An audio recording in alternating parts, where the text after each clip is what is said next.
All right, I'm here with my good friend Jonathan Dickler. We recently did your podcast, the Mold and You podcast, and now I had the pleasure to have you on my podcast. So let's start from the very beginning. Where were you born and where did you grow up? Yes, so I was actually born in Miami, and I was raised in Boca Raton, Florida for the most part. So I lived there about 18 years or so. Went to college in Tampa at USF, and then back down to Miami for law school, University of Miami. So I've been all around Florida for the most part, but don't see myself leaving too far anytime soon. Okay, so and where did you go to elementary school? I went in Boca to a school called Del Prado, uh, which is funny because my mom grew up in a building called Del Prado here in Aventura. But my whole family was from New York. They all came down to Florida. But I was a Boca boy for most of my life. Okay, and what year were you born? 96. Okay, so we're the same year, same model. Yeah, Okay, good. crazy to And think. and how was it growing up in Boca in the early 2000s? It was good, man. You know, Boca is it's known as like a pretty wealthy place. It's like a hot spot. People know about it, even though it's a small town. My grandparents came here when there was like nothing here. It was like all farms. Like they got lucky. They came with IBM. That's kind of what put Boca on the map. Was like IBM coming headquartering here. But growing up, it was interesting. Like a lot of the kids were wealthy. Like in my school, there were all the Benz, the Beamers, and like R8s, just all over Boca. But I wasn't really from that the wealthier crowd. So I had like my grandma's 20-year-old Infiniti that I was driving, which was a nice car, but it was interesting. And I feel like you do kind of grow up. It's like a bubble almost. You don't know that the world is screwed up because you live in a good place. But I learned a lot, and I knew that we're living in just like paradise. It's a fortunate thing to grow up there. And so, at what age did you realize that where you grew up, Boca, was different than other places?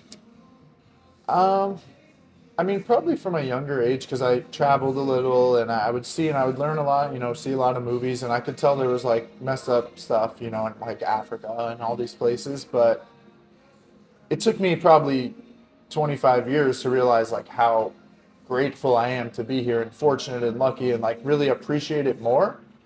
Like now, I'll just any day here is a good day. Like just like I mean, look where we are. It's always paradise. That's right. And you grew up with both parents?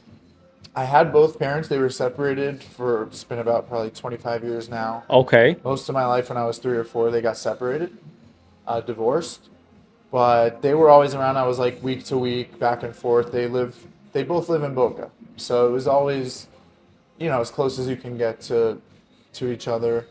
And I spent a lot of time with my grandparents, like after school. My parents work late. So my grandparents had a great marriage, have a great marriage. They're married like 60 years, Wow. something like that, maybe even more. Um, so I had a big army of people taking care of me. Okay. And so, what does your dad and your mom do for work? My dad is retired. He was like a CPA accountant for forever. And my mom is actually in the insurance business, health insurance, life insurance, some annuity stuff like that. Um, but she's always been in sales, and she's like a killer at sales. Like she used to sell chemicals in a barrel, and like crazy markups. Just like she was just good at it, and then now like she's a Facebook phenomenon for insurance. Like everybody knows her, so I think I take after her a little bit with that entrepreneurial side for sure. Okay. So, you get the entrepreneur from your mom's side. Yeah, I mean, my dad, he was more of like an employee, but he taught me a lot of the entrepreneurial things. Um, he's taught me about the laws and the taxes and the saving money and the finance. So like I got more of the financial savvy from him, and my mom is more of like the making money side of it. So you got to combine both, and you get a good. Anyone can make a bunch of money and then not know what to do with it. Right. So I definitely have to thank my dad for financially teaching me. And then when I started my own business, he was supportive, and that's so important for me. I love that. Yeah. And do you have any siblings? Nope. Only It's just child. only child from Yeah. both parents. Yeah, only child, and I have like basically one cousin who's like my first cousin, my dad's brother's kid. But yeah, it's been a pretty, I had to make really good friends because I didn't have, siblings. So I was fortunate that my friends are like, I feel like we're closer than even siblings could be. Wow. And if me and you were in high school together, like who was Jonathan? Oh, that's a good question. Well, in probably junior year, like halfway through, I kind of, you know, went from being kind of a little nerdier to like started getting into like partying and stuff. Um, but it was, I was on the bowling team and I just didn't care. A lot of people were like, "Oh, bowling," but we were like one of the top performing teams in the school, and we went to state championship, and like there were some athletic guys on the team. So that was, I just didn't really care much in general in high school, but I was hanging out with a variety of some older kids, like some nerdier kids, some cooler kids. I was just kind of there, just doing my thing. And did you is bowling the only thing you did, or did you play other sports? I've always played sports. Like I've always been like just running and like always super athletic. Bowling was like kind of like a joke at first, and Wow. then I was like, it was a good little team, and like just the people were great, and I was like decent at it. Like I could get nothing crazy, but upper hundreds, maybe low 200s. Sometimes like I think I had a game around 250. Like it was a decent game, best game, but we won first in the district, first in the county. So people were like their ears were perking up. They're like, oh, we're winning something. Um, but I should have played basketball or something because that's like my passion now.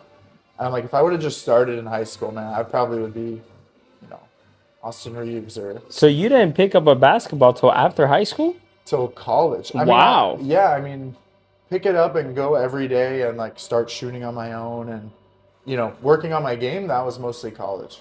Interesting. Yeah, high school I was bowling and just like goofing off. I mean, I would work out, like I would lift, but in much better shape, taking better care of myself now. And you've always lifted. I've always lifted, even when I was young, like single digits. I was always at the gym, the monkey bars, and like I remember working out before, like I don't even know why I was doing it. I was doing abs and like pull ups when I was like, probably 7, 8. Wow. But high school ish, that's when I kind of started getting into it, going almost every day. And it's really a staple of my schedule and just everything I do. It's like there has to be at least one workout and sometimes more than one. I got a buddy who plays ball like professionally, college, and he works out like 3 times a day. But definitely for me, like that's kind of the grounding that you need and just do that hard thing. Early in the morning, I like to push myself hard, and then the rest of the day is kind of feels like a cakewalk. And is your parents both very health conscious as well? Is that kind of where you get it from? Yeah, probably. I mean, they're health conscious, but I take it to the next level. And I'm also, when I was like 12-ish, about 15 years ago, I was diagnosed with type 1 diabetes, which is a pretty like serious thing. Like you got to take insulin, check your blood sugars, and it pushed me into a healthier direction, I think. There was definitely a time where I was like, it was like too much for me to handle almost. Like, and I kind of put it in the back seat. But my dad and like my dad was super helpful, teaching me what to do. I was 12 years old and he guided me. He would get all my blood sugars on his phone and like he would push me hard. Now I feel like the roles are starting to reverse where like I'm pushing my parents like, hey, we got to work out and eat right. But they know what to do. Um, but a lot of it just came up from just being around people that like to work out, and I was like, I gotta eat healthier. I'm gonna like this diabetes isn't a joke. So And how old were you when you found out you had? like 12, 13, like right on the cusp of manhood, Wow. and I remember it was like pretty messed up. Like I cried the second I found out, and then that was it. I was like, I just got to deal with it. And how'd your parents take it? Um, My dad, I don't know. Like, you can't really read him sometimes emotionally. I don't think I don't know how he took it. I mean, I think it wasn't a great moment for him, but my mom, it hit her pretty hard. I mean, she was sad, you know. But I've since, I feel like I'm a better person for it. I work out and like I understand life is, you know, there's no promise of tomorrow or 50 years or 100 years. So I'm a lot more like just focused on gratitude, and I think I'm healthier than a lot of people. You know, I try to eat right, and like even fasting, and like today, past few days even I didn't eat until like dinner, and so I'm experimenting too. Some people would say, "Oh, don't do that," but I'm learning a lot about myself, functional testing. It kind of got me down my environmental path, which I've told you about. Like I do the mold assessment and mold toxic mold stuff, and then the environmental law stuff. Like that's kind of what pushed me. Is like they told me diabetes can come from the environment. Like it wasn't hereditary. They didn't really know why I got it. So it's a pretty interesting. You know, not a lot of people face that Mm. chronic condition or like Hmm. something super serious, but it definitely shapes your life. You know. I will say I would have to agree with you. You are pretty fit, bro. The other day when we were running and you took your shirt off, you looked like one of those mannequins I at the appreciate fitness it. store, man. You're pretty peeled, bro. So Appreciate you it. graduate high school, and then what comes next? So I graduated high school, then I went to college in Tampa. So it was like the honors college, and for me, that was like a long distance. You know, that was far from home, 4 hours. Um, just about as far as I would have wanted to be, because I like to be home, see the family. So I would drive back a lot. But I graduated in like 3.5 years, so it was like a little early, mostly because I wanted to get home to the girlfriend at the time, and I was like, if I can graduate early, then why not? Um, so I did that, and then I came home, started working for a law firm, just doing like basically admin, like intake stuff. Like I wasn't an attorney, I was just a legal assistant. And then my buddy ended up calling me about a year in, right when COVID started about, and he's like, come do this mold testing stuff with me. And then it blossomed into like a passion that I had for helping people heal through mold because it's such a broken thing. And the plan was always go to law school. So then I went down to UM for law, which was partially online. That was like COVID stuff too. I was working and I was in school. So that was the progression of it. Okay, and how was your college time in Tampa? College was good, man. I definitely, I got into some partying, and but I always, I made sure I was passing my classes, and I did take one L on like calculus. That was the first class I got. I think it was like a D plus, and they said that's not enough, so I had to retake it, and I got like an A the next time because it went from like a big lecture hall to like a small room where you can really learn, and I was distracted. I mean, college.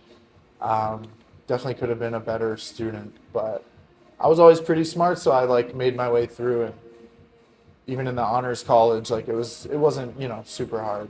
And did you have any did you have any jobs throughout college, or you just focused on school? I did, man. I did. I actually did some one thing. It was like a pizza shop. Like I was literally running this pizza shop, and I had a thing where like I was kind of selling solar, sort of like on the phones, like lead generating, like stuff like that. I always tried to stay environmental. Like there was a wind power, solar power thing. So I would work because like I like to have money, and I pretty much had to work, but nothing crazy that was like full time. I think. Okay. Yeah. And then how was the experience at UM? Because by the way, UM is a pretty big deal of a school, right? And especially if Yeah. you go into school for law. How was Yeah. that? It was great, man. Especially now with the football team starting to win, it's getting a little bigger down there. But UM is great. It's blowing up.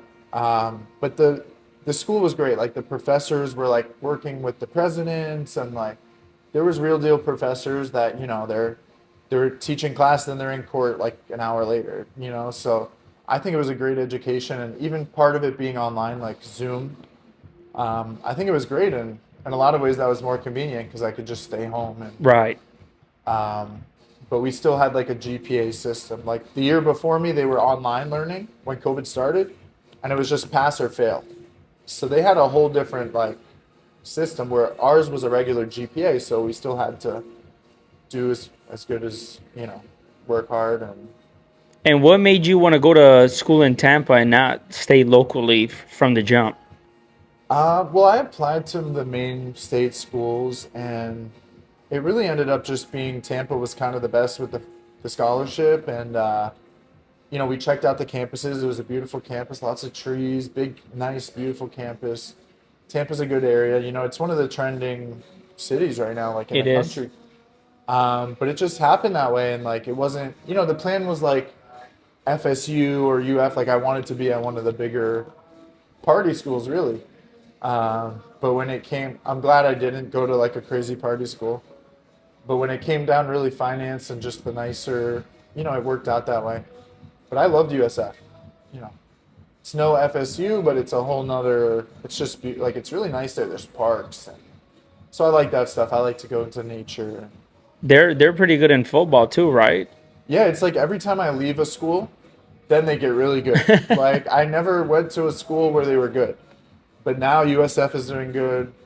Canes are doing good. It's So so funny you say that because that's for me the case with FAU. Because the moment I left, now they became a big deal in like the football program. yeah. Awesome, man. So then you graduate, and then how was it for you during the pandemic? Because everybody that I ask, how was their experience during that time? It was either life changing in a good way, or it was like, man, it really derailed a lot of people. How was it for you? Like when COVID happened, what was going through your mind? What was the conversation like with you, your peers, your family? How was that for you? Well, a lot of things. I think COVID was definitely like at first it was kind of scary, especially being a diabetic, you're immune compromised. And I think at the time my mom was immune compromised, and I got the grandparents, and it was like hectic. We were wiping down the Publix bags, like everything was just like I was just staying home playing video games. Like I got back into video games, just because what else what were we doing? Hmm. And I was making good friends like on the internet, like through video games. But um, COVID was interesting because I was at the law firm, and I got out right in time where like early 2020, and like we didn't really know what was going on. And then like they were starting to like force people to come into the law firm. They were like, you have to come in. This was like right after I left. I'm like, I'm glad I got out.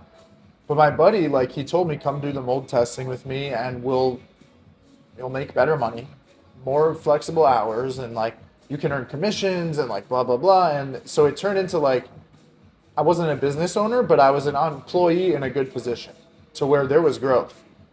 And then the good thing about mold testing, it was like an essential service. So we were working when everyone else was kind of out of work. I remember we tried to go down to the Keys, and they closed the Keys. They're like, you can't go into the Keys. And then we're like, well, we got this contract to work, like we're helping people with mold, and like they let us in. Um, so it was interesting, like working, and I remember people would be like, oh, don't come in my house, like just like I have to wear a mask and stand 20 feet away, and then you can come in, and like it was a crazy time for everyone. But I feel like that's when I learned that there was money to be made. That like if I put in the work, I can make the money. And then now things with COVID have died down a little bit. But now that I'm still in the mold, like I started my own mold business, and it's just now it really has shown me like I can be an entrepreneur, I can be a business owner, and like I could get people all around the country and the world reaching out. That's social media, and so it's been an interesting progression. Did you ever like? Did it ever come to mind that maybe it was a psyop or like it was kind of like? Did that ever cross your mind? Have you ever been into any conspiracy theories like that, or a skeptic in regards to that stuff? I've been skeptical a lot, and now that I see it more, I'm like, okay, maybe there's something to all of it. I just try not to even think about it too much because, like, what am I gonna do? Take down the government?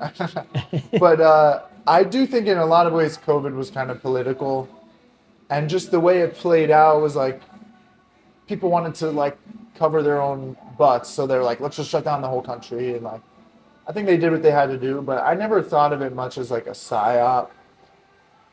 But I am like, well, when's the next pandemic? Like, when are they going to shut down the world again? But it's politically everything's changed, so it's interesting for sure. And are you into politics or not so much? I am. I am. I've always liked politics, and I thought it was just such an interesting thing. Um, that's kind of why I wanted to go to law school. It was like I wanted to get into politics a little. Then it started getting, in my opinion, a little crazy, and things have changed. Where now politicians are like not politicians, and whatever people believe on that. Um, but it got to the point where like I don't even like I'll vote sometimes, but it's like it's not going to change the whole swing of the whole state. Right. But obviously, I don't want people to think like that. Like I always told people, go vote, vote, vote.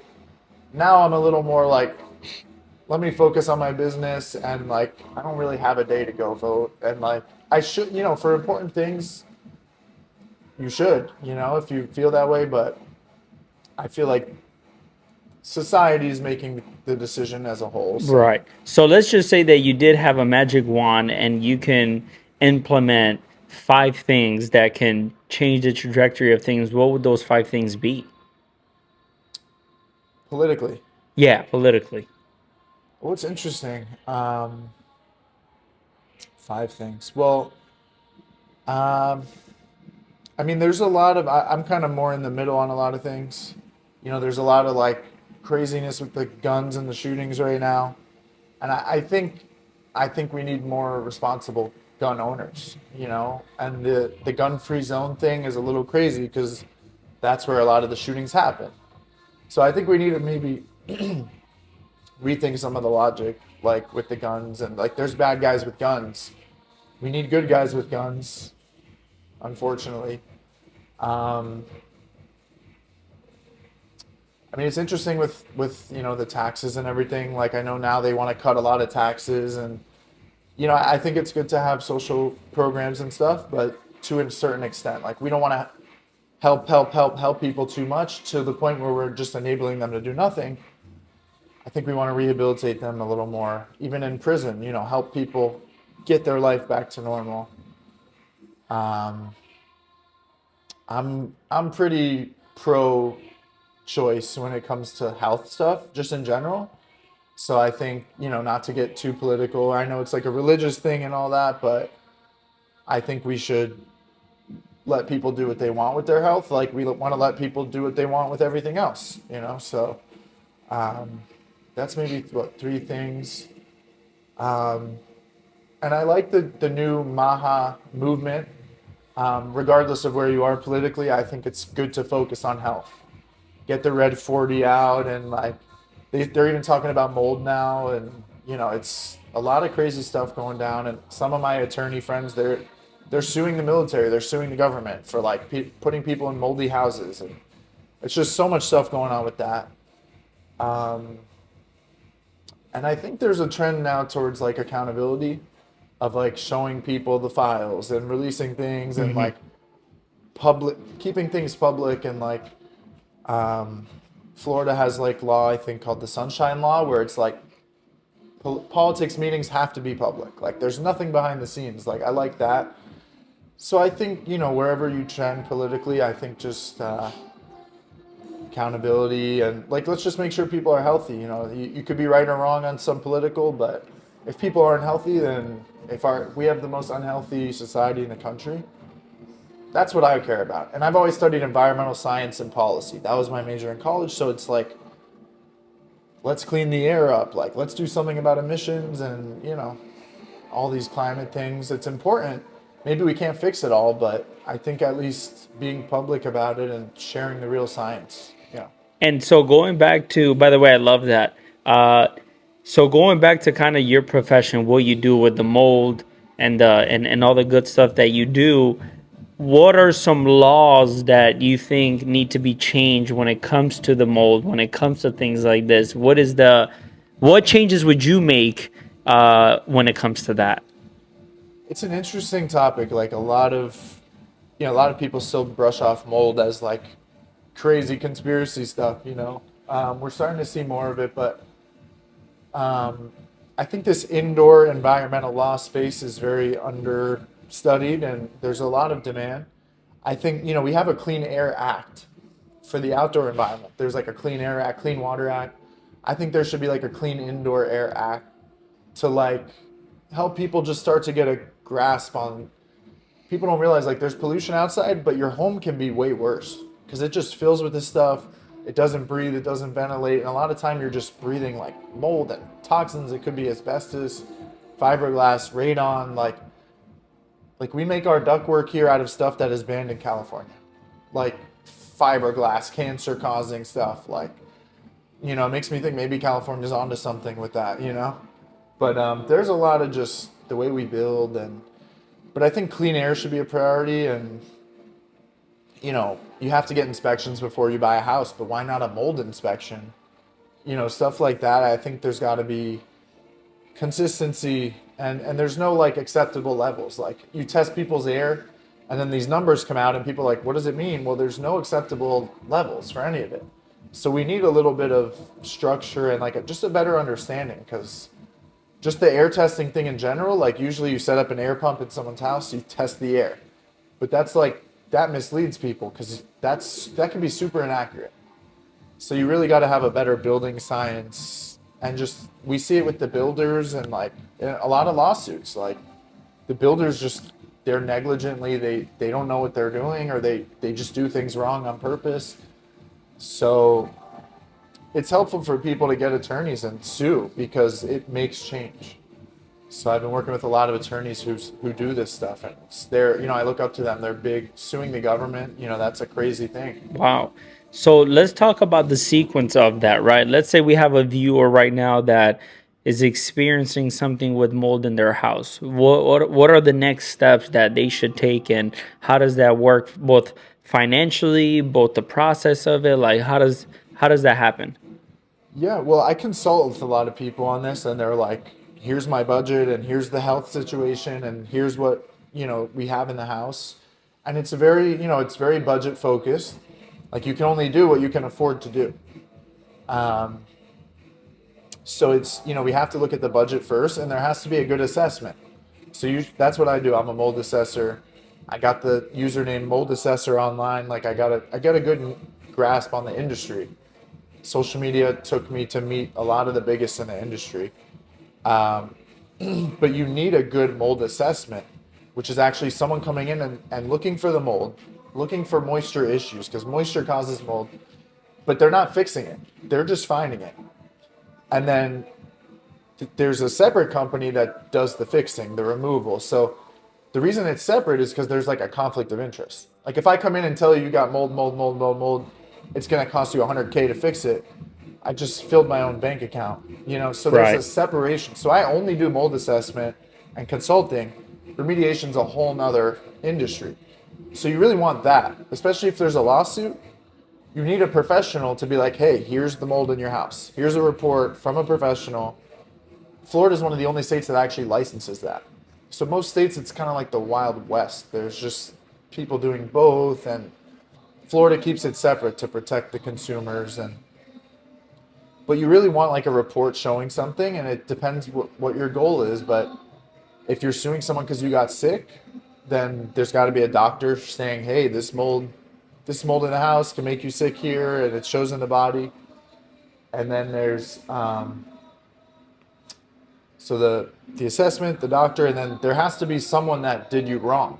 If you're going to sue someone, there has to be something that went wrong, like a negligence or a breach, like they purposely didn't fix the chimney, or they built out of code or something like that. So don't take legal advice, from me on this podcast, but speak with an attorney. And either way, like I recommend everyone get a mold assessment, so you just know what's going on in your home. Then you got to go down the rabbit hole of, is this good mold, bad mold, and black mold, white mold? And a lot of that to me is just BS. Like, if there's mold, you have a problem, moisture problem, we got to fix it. So it's crazy. I never thought I would get into mold. Like, it just happened. First, I kind of laughed about it, like the bowling team. And then I'm like, oh, wait, I'm actually enjoying it. And like, I'm kind of good at it. And then I learned that with more and more time, I became really good, and I met people who are even better, and then it becomes like a big community. So I put together 20,000 people in my community just from social media. Now it's given me some leverage to like start the podcast that we did, and um, just kind of diversify a little. Like now that I know it's possible. And how much does an assessment cost? So it can be like a couple few grand. I would say if you really want a decent one, you're usually going to spend at least $1,000. Like I wouldn't really go under $1,000, because there's a certain level of like you want a professional who values their time and knows what they're doing, and like I some of them are like 5 to 10 grand or more, Wow. and that's not even for a big place. But that's usually not my price range. That's some of the other companies that are bigger, and Not necessarily better, because when you get bigger, you don't necessarily get better, I think. And I've seen some things from these bigger companies that like they just didn't even send a report, or they're just like they're charging so much and doing like a lot of testing too that I think is not always necessary. So, but typical, you got a house, a couple few bedrooms, you probably spend 1 to 2 grand. It's a pretty lucrative business. Mold is actually a great business, but there's been so much wrongdoing in the industry that it's getting a little more strict, and like you got to be careful. Like you will get sued. Like people are happy to sue these days. So I've kind of helped other mold companies take advantage of what I know, because there's a lot of them that now they're like, hey, how do we get business? And it's all, it's all social media for me. That's all I've ever done. And when did you start your social media branding, and what was your sequencing there to be able to grow it the way that you've been able to grow it? Yeah, so when I worked for the previous company with a buddy of mine, we actually started TikTok, and then we were doing live streams, we were doing videos, we were doing pictures, we were trying everything on TikTok. The live streams kind of really got us going because we were getting like donations, we were getting subscribers, $10 a month, just from talking about mold on TikTok Live. Subscribers. But where it really took off was I had 1 million views on a video, which was literally just me sitting on my mom's back patio in a t-shirt talking about mold, and I threw a couple pictures up, got over 1.1 million views on TikTok. And then my buddy was like, "You're doing TikTok now. Like, just keep doing that. Like, that's your full-time job now, or part-time." It was like kind of part-time. Um, Did it pay that well for you to do it full time? it was decent. Like it was more of a part-time thing, but kind of like on a regular, salary. It paid okay. I mean, it was better than the law firm. And it Wow. got to the point the law firm wasn't paying well, but when you're doing mold inspections all day, like you can make good money, even if you know, it was different when I worked for someone else because you would make instead of 1,000, you would make 100 as the employee. Mm. My first job as an employee, as a CEO, my first job was bigger than 2 weeks, 3 weeks pay at the other job from one job. Um, but it was good. Like I was making money on my own time, like doing whatever I wanted. I had the laptop, and like I was kind of helping run the company. I was like the VP with my buddy. Um, but when I went on my own, I learned like there's so much more money to be made and better work you can do, and quality over quantity. And I learned now that like it's just, I mean, it's a good business where you can make a couple grand on a Sunday or a few grand. If you know what you're doing. There's no shortage of mold business in Florida. Hmm. There's actually a lot of it, and it's if you don't know, if you're listening, like people get really, really sick from mold. Like you get a disease, they don't know what caused it, and it's like the mold in your house, and it's real. Like I've seen so many scenarios. Um, but now I'm starting to learn like if I dedicate myself, I could do whatever I want. So I started a podcast, and like I'm trying to get into mentorship now, which is more of a passion of mine. Is like helping people because I have to do it through mold. Like I'm talking to people, they're like, "Hey, I know what I need to do, but I'm like too scared to do it." Or like, "Well, what about my kids? What about my husband? What about my finances?" So I find myself talking to people through their life, like a life Wow. coach. And even as a mold consultant, I was making more than most attorneys hourly. Like mold people are making money right now. So let's go back to the TikTok, right? The video blows up, Yeah. you get 1.1 million views, Yes. and what comes after that in terms of the outreach and Yeah. So then I really started my buddy was like, "Just only do content now. You don't have to do all this other stuff." So then I started learning like, "Hey, I can live like a freedom kind of lifestyle and make money and just post content." And but it really then I started going to Instagram. And that's where I started posting reels, and it just felt more like it started getting traction, and I had like about 20 million views on Instagram from mold videos. Yeah. So I think I'm at like 30 million total if you count up a lot of the smaller ones, like just views. And then it's at like 20,000 followers total. So now I'm even trying to start like a community now that's more like structured and like monetize it. And but people need help. It's people think, oh, mold is fear mongering and we're just screwing people, scamming people. you can't build a business off that. Like I've Right. had repeat clients, I've had, people that feel better. They reach out like, you did a great job, thank you. And like that for me it's very fulfilling. Like I love the mold industry. And it's opened my mind up to functional medicine. Like I think I'll learn enough about my own body that maybe I'll be able to change what the doctors told me was, uncurable. I love that. So if right now, because as you know, many people are starting to look at social media as an important part of their Yeah. branding, their outreach. Like if you're an entrepreneur, if you're in business, like social media is very important. If you can give advice to someone building their brand on social media, what steps do you give them? What platform should they start with? How should they do it? Like, what sequencing would you advise somebody to have when it comes to social media? Yeah, it's for me it's been truly life changing. I mean, it enabled me to start my own business with nothing and just have a little bit of traction on social media from before I went into business. So I'd say start early, start now, so you get a little traction.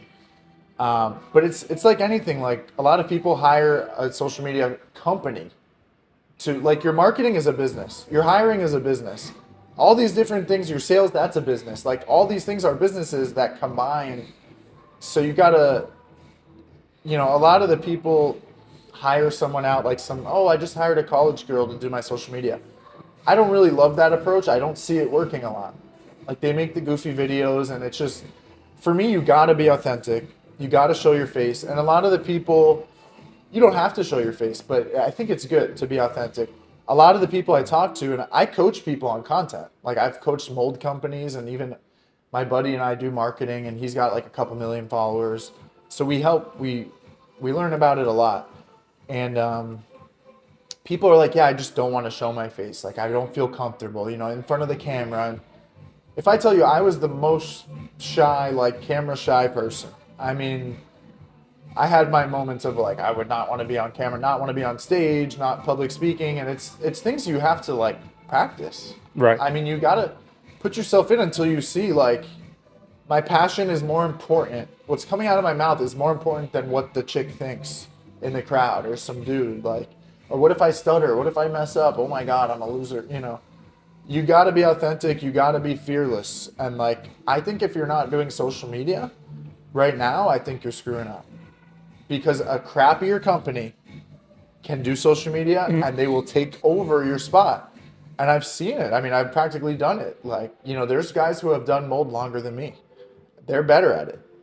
But I have a bigger grip on the industry because I'm getting the collaborations with the big people and Right. like the podcast helps. And I did multiple podcasts. I did another one with a doctor that we do together. So we've had plenty of guests on there. And I think the more you're on the internet, the better. It's like FaceTime. And, Hormozy and those guys, they're like post 80 times a day, post 100 times a day on multiple platforms.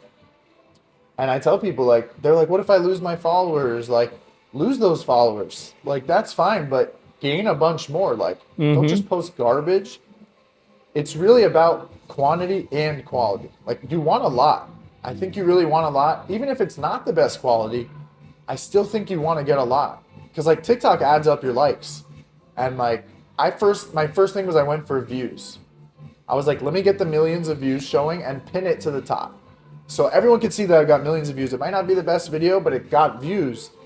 And I would say start with views and like try to get your numbers up. And then you could delete stuff later Right. or archive it. But I don't even recommend deleting stuff. I recommend don't ever go back. Just keep going forward, keep posting. And I'm lucky because I had a passion for like making these mold videos for the most part and just making content. Like I make motivational videos. I have a passion for it. Like the audio lines up and you get a good something motivational or but I saw other people doing mold videos. That's when it started. I'm like, these guys are getting millions of likes on mold videos. And like, why don't we just do something similar, put our own twist on it? And I work with some of those guys now that were getting millions of views. Like I'm getting up in the ranks. But you want to get on people's radar. And people are like, well, I'm doing, I didn't just target my local city. Like I targeted the world. When I posted content, I'm like, let's educate the world. I wouldn't even put a location sometimes. Like I'm getting calls from all over Florida Oh and wow. all over the So you country. recommend not to put the location? It depends, like what your goal is. But I think, like, let's say you only want to do work in your city. I think you still want to be viral around the world. Right. Like, you don't just want to target your city of 100,000 people when you could be getting millions of views from the world and then translate that into local business. But yeah, I've never been big on like SEO, Google, like all that traditional advertising Mm, stuff. I haven't even dipped my toes in it because I'm like, why would I if I could just make the videos? And live streaming was a big thing. My company's called Mold Testing Live because I started on these live streams and like getting the subscriptions, like $10 a month for people. That's like more than Netflix was, just to talk about mold, which TikTok gets half of that. But I mean, it's live was interesting because you get a community, and right. like people were like, "Oh, I missed you," and it was nice to have like a supportive community, and the haters would come in too. But Gotta love the haters. I mean, a lot of times if you're posting, post for the haters because that'll get the engagement. That's Like true. you kind of want to get people ruffle their feathers. So what's the best platform to use? What would you say? And why? I mean, I gotta just say it's your phone, man. I mean, think about how many apps are on the phone. Like, I can't say one is better than the other. Use every app you possibly can on that phone. I mean, you got X, Truth, TikTok, Instagram, YouTube. I mean, my main thing I would say Instagram for me is probably my best place. But it really depends. Like, I mean, there's different uses. You got YouTube for the full length content. Um, I think Instagram is a good place. Like, you want to be viral on Instagram. TikTok, a lot of people don't like to touch TikTok. And that's it. It became political. Like, "Oh, I would never touch TikTok. It's Chinese. And, you know, I it's mean, girls I thought dancing I around." thought like that for a while, and I wasn't on TikTok. I'm still not really on TikTok like that. I'm Well, mostly on yeah. Instagram. It's funny because that's how I was. Like, I would have the app hidden on my phone. Like, I didn't want people to know I was on there. I was scrolling, and then, but I was like, it changed my life once I started getting into it. Because I saw the mold videos. I'm like, dude, we can do this. Right. And then it started taking off. Like, I just started using it again. And, like, I had another 6-figure view video.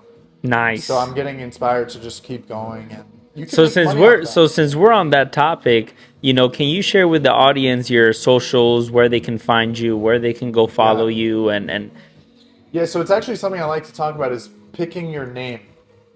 It's like a domain name, right? So for me, like, I was getting into the mold assessment industry. So my username was actually Mold Assessor on Instagram, and Florida has a Mold Assessor license. So I didn't just make up the term. But now, anytime someone searches Mold Assessor, I'm going to pop up. But nice. it started on TikTok. The page was called Mold Testing, like at Mold Testing. That's what it's still called. So, like, out of every mold testing company, nobody took the name Mold Testing. So I was like, dude, we got golden real estate, mold testing, mold assessor. Now I got mold lawyer, I got mold remediation, I got mold, and these are the usernames, like the at, like I got it. So it's like getting good real estate online. But you could find me at Mold Assessor on Instagram. Mold Testing is TikTok. Mold Lawyer on both. And now I got like Molding You podcast, which is, kind of a play on words. I started the podcast, which is really not about mold. It's about molding yourself. But mold kind of helped me mold myself. Mold showed me that all this was possible. So I talk about mold more than I ever cared to, but now I'm starting to branch and realize like I could, if I put myself towards something, failure's not an option. And when it comes to the podcast, right? Uh, who would you say? Obviously, don't say me, but who would you say was your favorite guest on the podcast, and why? I mean, it is you. But if we're going to go with someone else, I mean, the viewers know you already. Um, Really interesting. I mean, there's a few good ones, but Ian Heinisch was probably my most well-known guest. He has like 50,000 followers, and he's doing bare knuckle ice hockey fighting. He's the president That's sick. of that, and his story was insane. I mean, I don't know if you've seen the YouTube, but he was Ian the Hurricane Heinisch, UFC fighter. Like he did really well in the UFC. Not like super that most people don't tend to know him as much. If you know UFC, you probably do. But his story was insane because he went from like drug smuggler, like the typical high energy kid scenario, ADD meds, turned into like the worst you can imagine of smuggling and like people in prison, like in prison, multiple countries. People were trying to stab him. And just going from that to now someone who's like sober, clean, he's mentoring people how to heal. He wants to start like a healing ranch for people. Now he's the president of the BKFC Ice Wars. And it's just an inspiring story to me. And that's what I like. And, you know, I had a similar story, like of kind of getting into trouble, doing things that were harmful to me and other people around me. And now I'm on a path of like healing myself and really trying to help others heal. So Ian's great, man, and he actually dealt with mold. So Wow. that's actually how we started talking through a buddy of mine. He had a mold story, but to me, his story is just amazing. And you know, being a fighter, like you got to get in that ring and put your life on the line for your family, and it's like, or for yourself, and it's just so noble and, but really, really interesting. Is he into cigars? I, I don't know. Probably he Should ask probably. him. Definitely. I You know invite him to yeah, the event. yeah. You got the I would gray. love to meet him. Yeah, the cigar lounge that you host is fun, and um, we started the exercise club. You know, any opportunity for entrepreneurs to come together. That's right. And I like to talk about how when you and I met in a coffee shop, and Yeah, man, you that were was insane. spitting your game to someone, and I'm like, I got to be around these kind of people that are just on their mission, and like a lot of the people I was around, and even myself, it was just like focus on feeling good today and not think about the future and Right. just like don't care about anyone else around you. So I'm glad we met, and you know those cigars are not the healthiest choice, I think, but I will say maybe once in a blue moon, like it's a nice They little don't hurt, yeah, right? yeah, And you're also licensed in life insurance and annuities. yeah. So that was like probably over 10 years ago, and my mom does it, and so I was like in her office with a big agency. They had a big agency. Um, and I was mostly just helping out around the office. I never really sold a policy, I don't think, but I learned a lot about health and life and Medicare and annuities, which people don't know. You can get like these high interest accounts, and life insurance is obviously so fascinating. We were talking about it's not just about when you die, but you can use it when you're alive. And Right. the best thing you can give to someone is really let make them a beneficiary of your life insurance, health insurance. But I really learned the most from just sitting around my mom for 10 years. She's always on the phone, like always like HMO, PPO, Medicare. So like I could pretty much probably sell that right now. Just like insurance is a great industry, you know. But I let the license. I don't think I've even done my CE with the license, you know.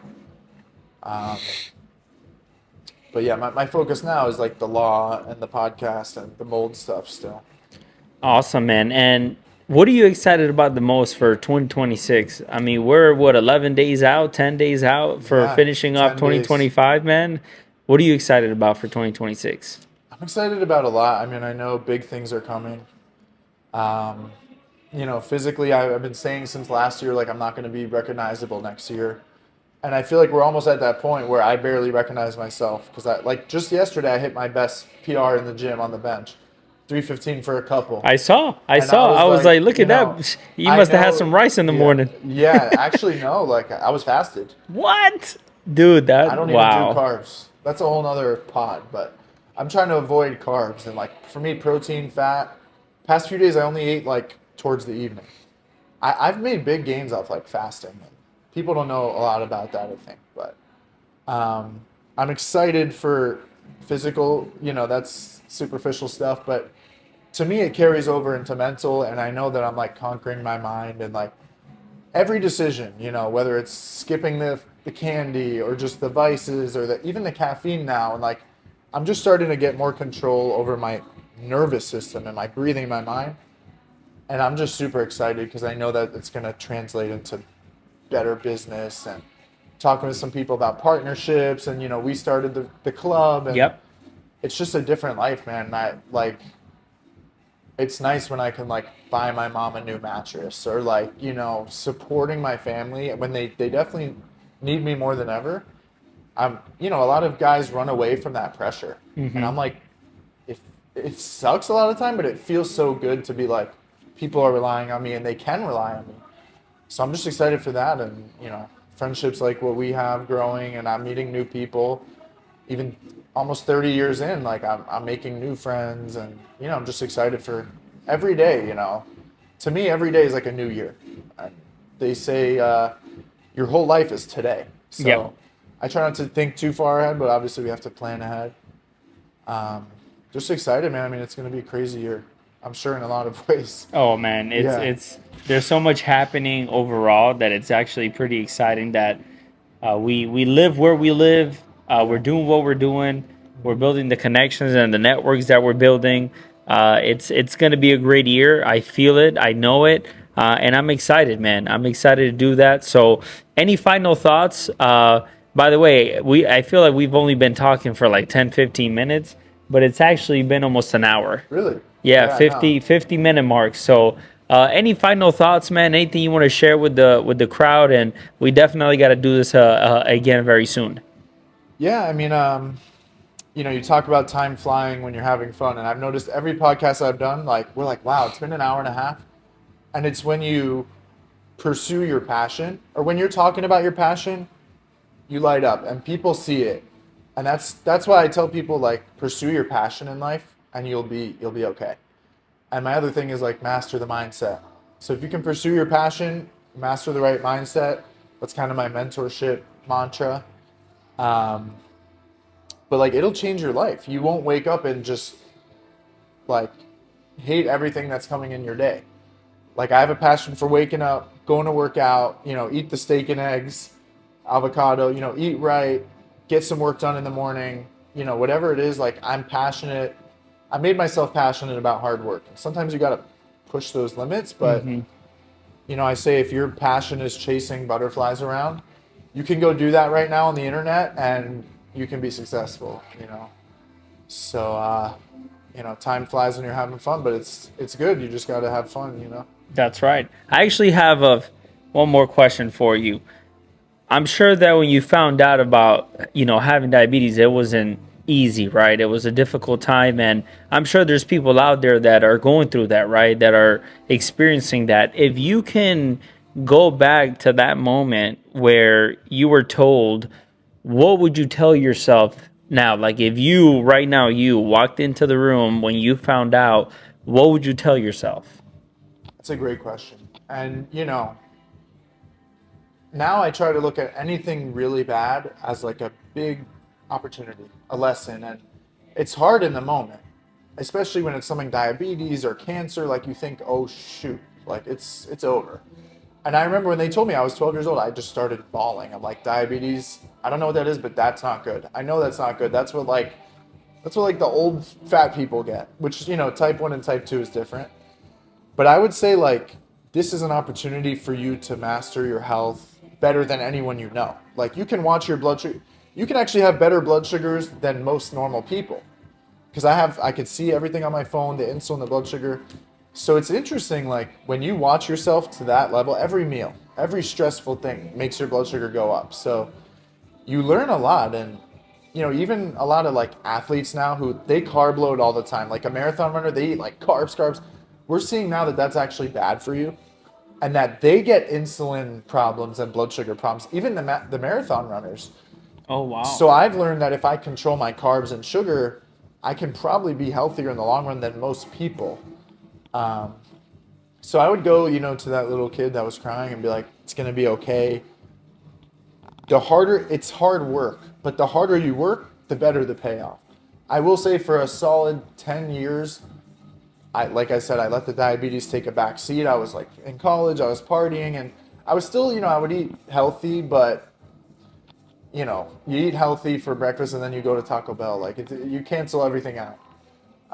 So I definitely stay away from the partying and all that. But even if it's a really bad diagnosis, I mean, you see the people that do motivational talks, they have no legs and no arms, and they're just a head and a body in like a wheelchair.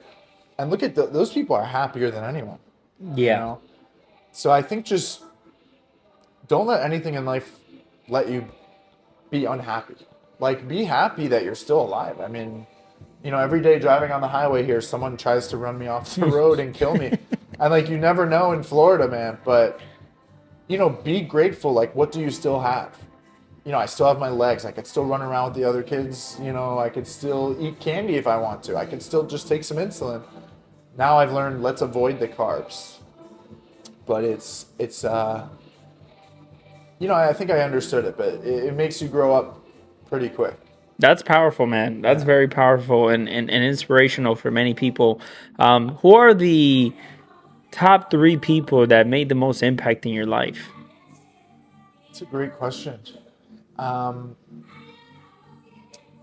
I mean, I feel it's cliche to say my parents, but obviously I think they had a major impact, like I told you, with the finance, the entrepreneur, and just showing me what love is and supporting me through getting in trouble, through being sick, you know, even when they really should have given up or, should have let me just, get in trouble.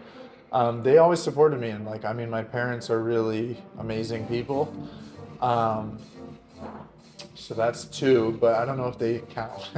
I meet people all the time, man. It's even some of my newer friends like you and my buddy Arvin who plays basketball in college. Like, he just shows me what everyday dedication is. And I like to talk about my friend Fabi, who's this professional skateboarder. She's a girl, and that's not. There's not a lot of top level professional female skateboarders. And I remember she was like in high school, like, the family wasn't that supportive of it, and she was like crying, and you know, these people that kind of like Ian on the podcast, they just have these stories of like, bad places, but you just work at it every day and you keep going and, you keep grinding at your craft. So I get inspired by those stories of people who just did the unthinkable. And, my buddy who shoots the basketball, like, he's a shorter guy. He's not Cooper Flag. Like, but he shoots like Steph Curry.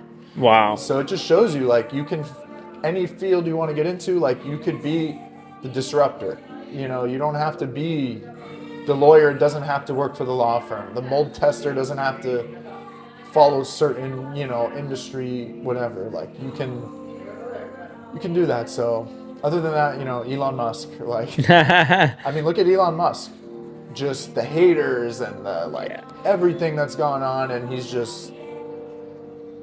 trying to get us to Mars, and it might be the most pointless thing, but he just wants to do it. Mm-hmm. Like, I love Elon, so Love it, man. yeah. Ladies and gentlemen, there you have it. The Mold Assessor, my man. Thank you, Sahid. Appreciate you, bro.